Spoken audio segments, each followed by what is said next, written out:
پر پاکستانی پوځ تازه حمله 15 پوځیان یې وژلي. پاکستان وایي ترهګر د افغانستان وسلې کاروي. جزئیات هم دلته وګورئ او چینل هم سبسکرایب کړئ.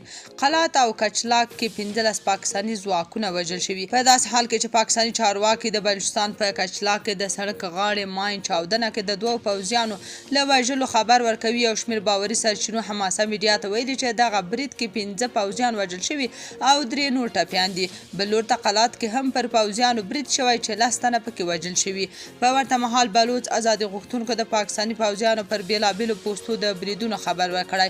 د یادونې ده چې اوس مهال په بلوچستان او خیبر پښتونخوا کې بریدونه تر بل هر وخت زیات شوي.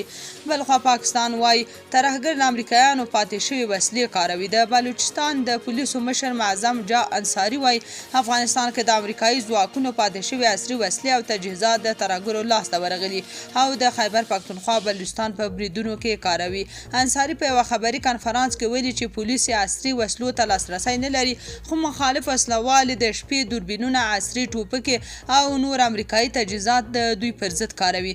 د ګزارشونو له مخې افغانستان څخه د امریکایي ځواکونو له وتلو وروسته د نږدې 1 میلیارډ ډالرو په ارزښت وسلې او تجهیزات پرېښي چې د طالبانو لاسته ورغلي دي.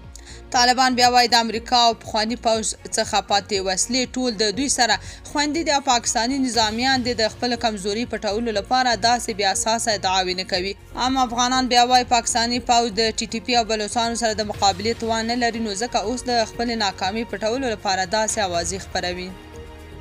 تاسو په دې اړه څه نظر لرئ؟ کومنټ کې شریک او چینل هم سبسکرایب کړئ.